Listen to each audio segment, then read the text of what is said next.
दोस्तों welcome back to my channel once again. जो लोग पहली बार है मेरे चैनल को प्लीज़ आप लोग सब्सक्राइब कर दीजिएगा। इस वीडियो में हम लोग बात करने वाले हैं JBM ऑटो लिमिटेड के बारे में। उम्मीद है आपको नाम यहाँ पे क्लियरली दिख रहा होगा।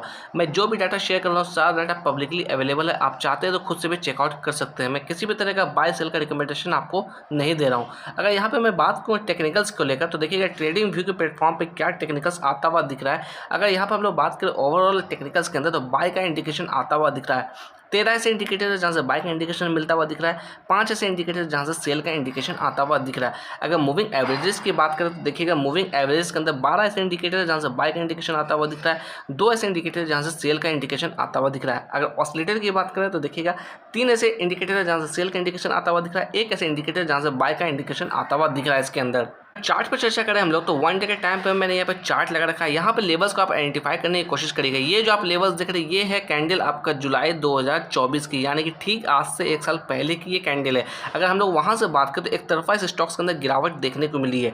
अगर यहाँ पर हम लोग हाई की बात करें तकरीबन 1180 रुपये का हाई बनाया था, उसके बाद देखा जाए तो एक तरफा इसके अंदर गिरावट देखने को मिली।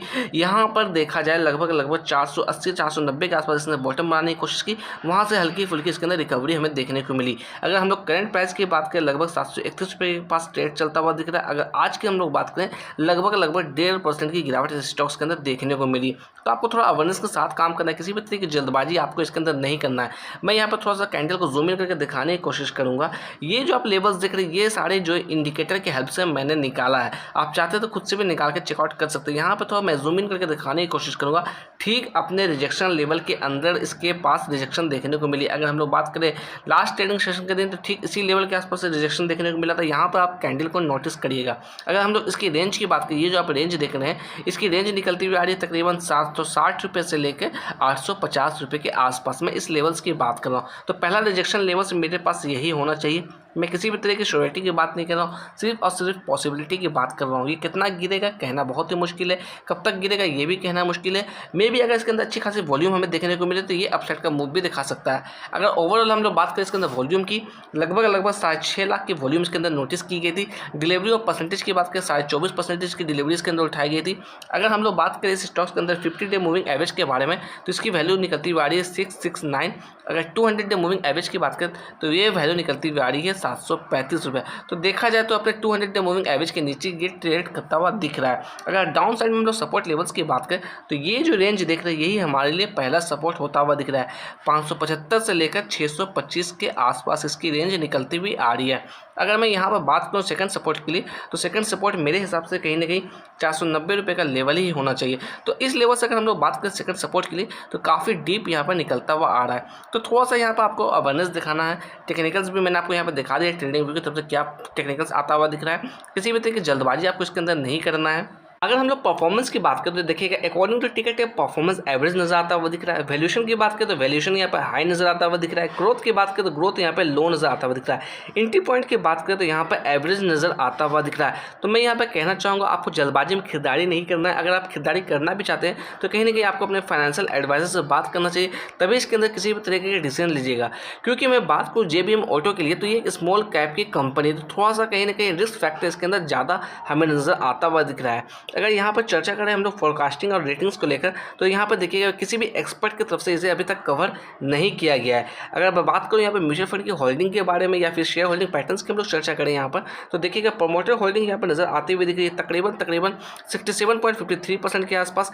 अगर म्यूचुअल फंड के पास बात करें तो लगभग 0.07% की हिस्सेदारी है, बिल्कुल ना के बराबर इसके पास हिस्सेदारी है। अगर हम लोग रिटेलर्स की बात करें तकरीबन 29.5% की हिस्सेदारी यहाँ पर रिटेलर्स के पास नजर आती हुई दिख रही है। अगर इसके अंदर हम लोग बात करें पास्ट परफॉर्मेंस के लेकर तो पिछले 5 सालों में या पिछले 10 सालों से हम लोग कंपेयर करने की कोशिश करें, काफ़ी बेहतरीन इसने रिटर्न्स यहाँ पर बना के दिया है। अगर पिछले कुछ सालों से हम लोग बात करें तो लगातार ये स्टॉक्स के अंदर गिरावट हमें देखने को मिल रही है। अगर पिछले 3 महीने की हम लोग बात करें लगभग 25.5% की स्टॉक्स ने रिटर्न्स बना के दिया है। पिछले 1 हफ्ते की हम लोग बात करें लगभग फ्लैट यहाँ पर नजर आता हुआ दिख रहा है। अगर मैं बात करूँ इसके अंदर डिविडेंड को लेकर या फिर बोनस को लेकर तो देखिएगा लास्ट जो स्प्लिट हमें देखने को मिली थी वो थी 31 जनवरी 2025 के अंदर। उससे पहले अगर हम लोग डिविडेंड की बात करें साल 2024 के अंदर 1.5 रुपये प्रति शेयर के साथ डिविडेंड दिया था। साल 2023 की बात करें वहाँ पर 1 रुपये 30 पैसे के हिसाब से डिविडेंड दिया था। तो देखा जाए कहीं ना कहीं आपको डिविडेंड और स्प्लिट लगातार कंटिन्यू इसके अंदर देखने को मिल रही है। अगर हम लोग बात करें स्प्लिट की तो 2022 के अंदर भी इसके अंदर स्प्लिट देखने को हमें मिल रही है। अगर क्वार्टर ऑन क्वार्टर बेसिस पे अगर नंबर्स को कंपेयर करने की कोशिश करें तो देखिएगा क्वार्टर ऑन क्वार्टर के अंदर नेट सेल्स के अंदर लगभग 17.5% से जंप देखने को मिली है। अगर ऑपरेटिंग प्रॉफिट की बात करें लगभग 12.5% से जंप देखने को मिली। अगर नेट प्रॉफिट की बात करें 26% से जंप देखने को मिली। तो ओवरऑल अगर हम लोग बात करें क्वार्टर ऑन क्वार्टर बेसिस पे नंबर काफ़ी अच्छी निकलती हुई आ रही है इसके लिए। सर चर्चा करें हम लोग ईयर ऑन ईयर बेसिस पे तो देखिएगा ये है मार्च 2024 का ईयर, ये है मार्च 2025 की। अगर दोनों को हम लोग कंपेयर करने की कोशिश करें तो देखिएगा नेट सेल्स के अंदर लगभग 9.5% से जंप देखने को मिली थी। ऑपरेटिंग प्रॉफिट की बात करें लगभग ईयर ऑन ईयर बेसिस पे 16% से जंप देखने को मिली है। अगर नेट प्रॉफिट की बात करें लगभग 13% से यहाँ पर जंप देखने को मिली है।